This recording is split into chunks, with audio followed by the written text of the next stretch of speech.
The European expansion of the 15th century is preceded by what recently some historians call intermediate age, such as the period from 476 with the end of the Western Roman Empire to 1453 when the fall of the Byzantine Empire.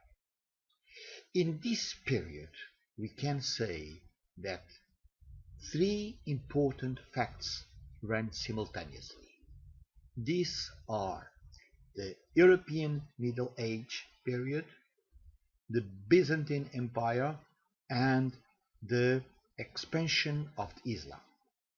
If we want to look into European Middle Age, we can say that it was a rural economy with several peculiar aspects: Catholic Church domination, hierarchic society, I should say hyper-hierarchic society, political absolutism, feudal system production, 100 Years' War, Black Death, the Inquisition with all aspects involving, and the Crusades. The 8 Crusades ran since 1090 to 1270. These are the most relevant aspects, but related to the Byzantine Empire, several important aspects should be emphasized. First of all, we can say that the Byzantine Empire, based on Constantinople, was later called Istanbul and passes through several stages of evolution and several crises like the Huns invasions. It was crossed by the Crusades, and finally it was defeated and conquered by Mehmed II. The expansion of the Islam after Mohammed, he made enormous expansion to east and west, and this expansion goes west and north up till the Iberian Peninsula, when Tariq crosses Gibraltar in 1711 and conquered all the peninsula up till 7780. When we talk about east, the expansion was up till India, and this expansion was only effective after the Sultanate of Delhi in 1206. Arabs conquered all India and make all the influence, mainly in the north, but covering most of India, and north up till Constantinople, where they make a very important intercultural center and which gives enormous influence in Europe, mainly when Europe was closed in itself during the Middle Age. These are, let's say, the historical facts that precede the expansion in the 15th century. But in the 14th century, it starts a real revolution in the scientific, cultural, humanistic, architectonic, and economic aspect. This revolution was called Renaissance. And in Renaissance, many important things has been changed against the Middle Age concept. Mainly, the different ways of thinking, God-centered activities against anthropocentrism activities. Man is the center of the universe, denying medieval theocratic aspects. But humanism is as well an important concept and way of being from other ways of thinking, science, morality, and religion. Individualism is very important in this period as well. Rationalism.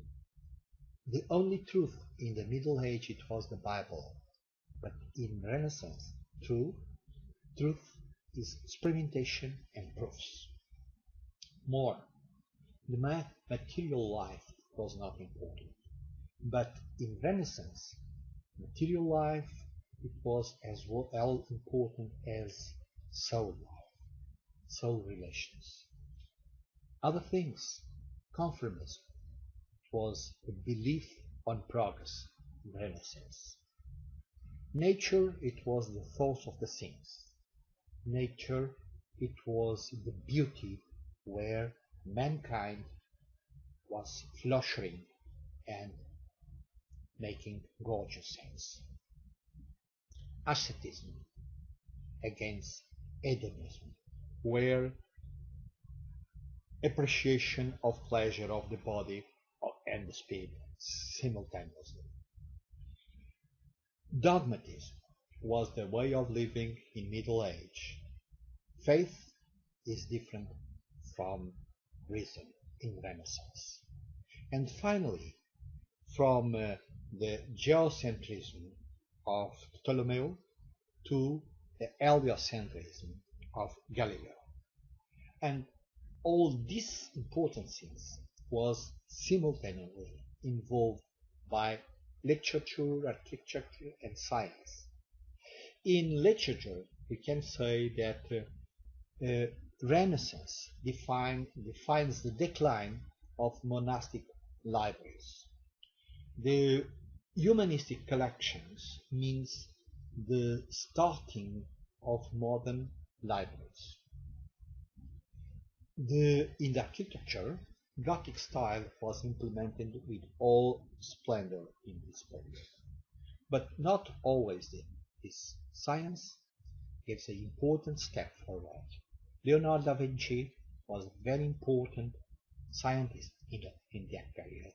He made an enormous amount of draws of machinery and many other components, as well as he has implemented many a huge amount of them.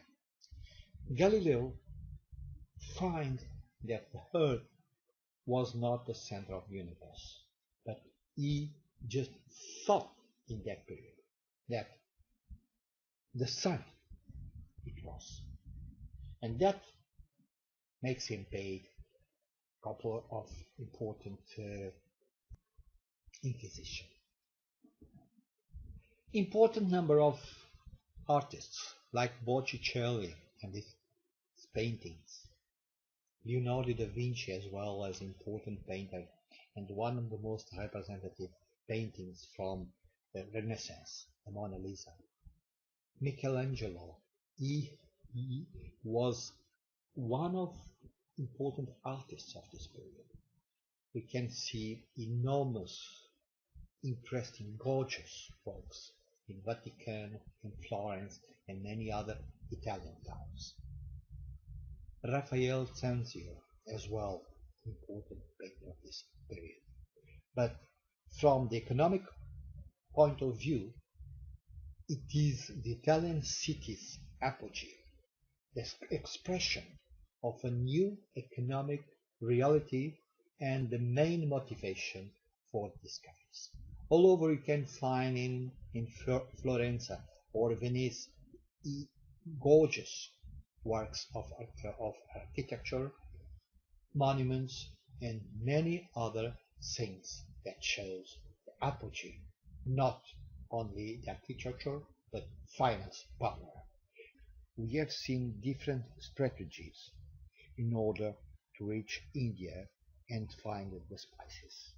Portugal has sailed around Africa, but Spain has sailed west in order to find India and the spices. And this is what we are going to analyze in details in the next modules